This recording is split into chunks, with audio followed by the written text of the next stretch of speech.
সহযোগিতা করে থাকে, কথায় কথায় বলা হয়। মাইক্রোফোনটা ওনার কাছে দেন। কেন চুয়েল এই মাইক্রোফোনটা নেই, ওনার কারণে আমি ভিডিও পাচ্ছি না। এই মাইক্রোফোনটা নেই, ওনার মাইক্রোফোনটা হাতে আসতে হবে না। যতদিন ছিল উনি শুধু ভারতকে দিয়েই গেছে, কিছু কিন্তু দেয় নাই, সব সময় দিছে। ইলিশ মাছ হোক যেটাই হোক, আমাদের গরিব মানুষ ইলিশ মাছ খেতে পারে নাই, মধ্যবিত্তরাও খেতে পারে নাই, কিন্তু ভারত ইলিশ মাছ পাচ্ছে। এখন কিন্তু পাচ্ছে, ইলিশ মাছ খেতে পারছে, কিন্তু ভারত কি করলো? হাসিনার মাথায় আমাদের বন্যা দিয়ে দিল। হাসিনা তার ওয়াইফ শুনছে, মোদিকে বলছে সামনে বন্যা দাও, দিয়ে দিছে, মাছ ছেড়ে দিছে। এর কথায় ছেড়ে দিচ্ছে, কোনটা আপনি কোন দিক দিয়ে বলেন? আর হাসিনা খুনি, হাসিনা তার ওয়াইফ, মোদি হাসিনা হাসবেন্ড।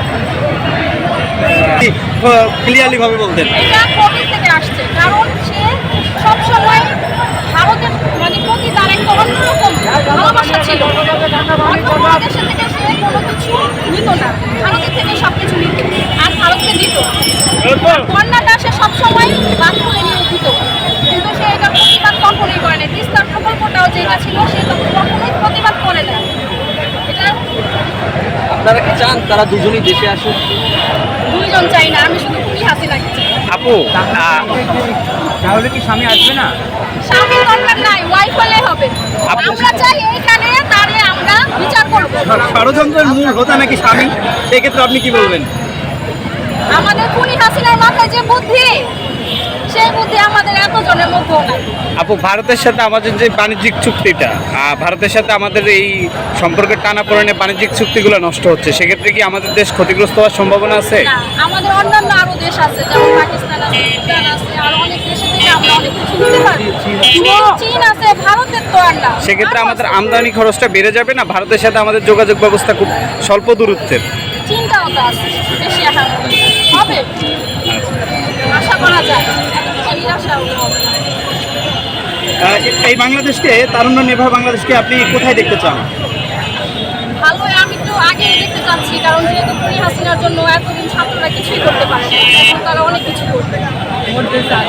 একটা আমাদের ইদানিং একটা বিষয় দেখতে পাচ্ছি যে চাঁদাবাজির পরিমাণটা বেড়ে গেছে, এটা যদি আপনি ক্লিয়ার করতেন। এটাকে করতেছে বিএনপি এবং আওয়ামী লীগের কিছু আছে যারা পলাতক, তারা গোপন শুধু করতেছে দুজন মিলিয়ে। যেমন আমাদের এলাকায় মিলিতভাবেই করছে, ওর নাম আমি বলতে পারবো না।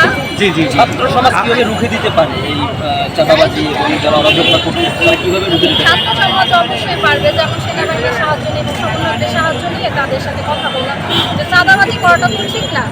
যেমন অনেক চাঁদাবাজির ক্ষেত্রে আমাদের সবজিগুলোর দাম অনেক বেড়ে যাচ্ছে, এগুলো আমাদের করা উচিত। আমরা কি কোনোভাবে এটা দেখতে পাচ্ছি যে রাজনৈতিক পরিবর্তন বলতে শুধু লোকের পরিবর্তন হচ্ছে, সিস্টেমটা আগের মতোই থাকছে, একজনের জায়গায় আরেকজন এসে বসছে, যেটা আওয়ামী লীগের পরিবর্তে এখন বিএনপি দখল করে নিচ্ছে? এটাকে আমরা কিভাবে প্রতিকার করতে পারি? এটাকে প্রতিকার করতে পারি ভোটের মাধ্যমে, নির্বাচনের মাধ্যমে। আর নির্বাচন আমরাই, সেক্ষেত্রে তো বিএনপি নির্বাচনে যদি চলে আসে, ওরা তো তখন ওপেন অপরাধগুলো করবে, এখন যেভাবে করতেছে। হ্যাঁ গোপনে করতেছে, এখন তখন ওপেনে করবে। হ্যাঁ, এটা প্রতিকারের ব্যবস্থা কি? আমরা কি সেক্ষেত্রে নতুন রাজনৈতিক দল গঠন করে সরকার গঠন করতে পারবো? আমরা কি নতুন সরকার গঠনের দিকে এগিয়ে যাব? এখানে সবাইকে সচেতন হতে হবে, আমাদের ছাত্রদের। কথা হলো সত্যের পক্ষে থাকতে হবে। আমরা দেখছি যে